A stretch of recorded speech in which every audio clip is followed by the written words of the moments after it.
What's your response to the casuals that are using the current March Madness Cinderellas as a reason for expanding the college football playoff? Well, I hit ignore. Not literally. I'm not going Brandon Walker on them. I'm not just blocking them because I disagree with their viewpoint. But I do let it go in one ear and out the other. Number one, because I expect it. It's predictable. It's like the season's changing. You can set your watch to it every year. Because that field is so big, you're going to see some upsets in the first and second round. And every year, because of those upsets, somebody is going to run to the nearest Twitter machine and they're going to click, click, click, click, click, send. And when they hit send, something in the form of, we need this in college football, is going to be in front of you. What do you do with it at that point? That's up to you. You can't control them. You can control you, though. They don't believe it. By it, I mean they don't believe it themselves.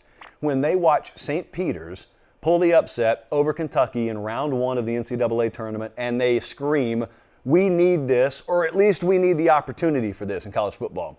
When the casual screams, look at St. Peter's, look at what they just did against Kentucky, we need the opportunity for that to happen in college football, they don't even believe it. They don't. It's a straw man argument. They themselves have never walked it through to a logical conclusion because if they had, here's how easy it would be. It's like the lowest hanging fruit imaginable. You would say, excuse me, casual, with a lowercase c, by the way, do you like college football's regular season? Yeah, I love college football's regular season. I just want there to be a better college football regular season. That's interesting. Which basketball team did you just mention? St. Peter's. Tell me about your favorite St. Peter's regular season game this year. And then drop whatever you have in your hand and make it metaphorical to a mic and just let them sit there.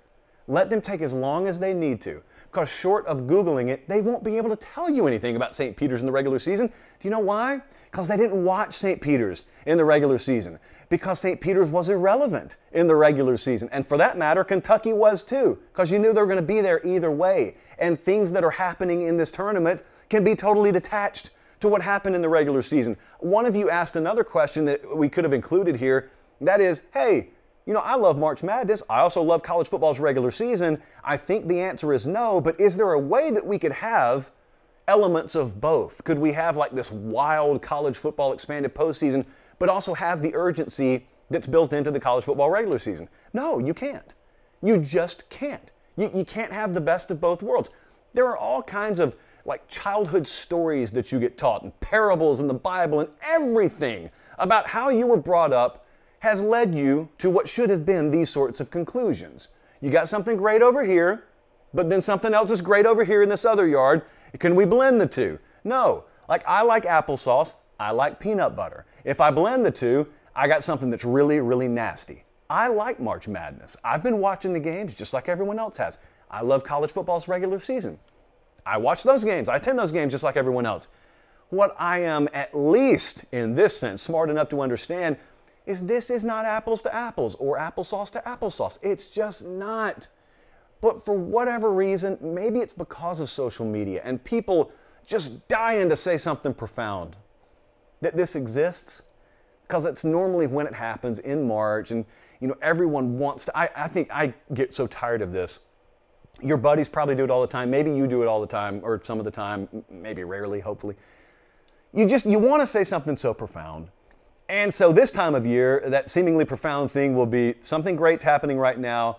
Let's make this ridiculous, unfounded, logicless argument on Twitter in like 130 characters, and we're going to press send on it, and it's going to be one of those things that sounds good, but there's no basis in reality. No, you can't have it. People are going to tell you can. People are going to tell you, oh, don't worry, you can expand the college football playoff and absolutely even have a better regular season. No, you can't. No, you can't. I'm just telling you, you can't. Hopefully we don't have to learn it the hard way, but no, you can't. But I would ask them that. Anyone who comes at you with St. Peter's as a reason for why we should expand the college football playoff, ask them, what do you think about the regular season? Now, if they tell you they don't value college football's regular season, they just want a big playoff, well, then you agree to disagree because ideologically, you're at odds at that point. But chances are, this casual that you're arguing with is going to go so far as to tell you, oh, I love college football's regular season. Well, then, use their own logic.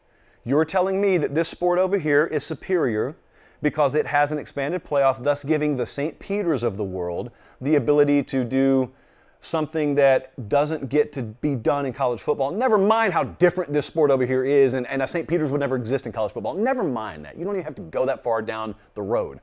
Just ask them, okay, well, if you're arguing that we could have that in our sport and still maintain the sanctity of the regular season, tell me about St. Peter's regular season. Give me 2 or 3 of your favorite games that they played this regular season. They wouldn't have anything for you.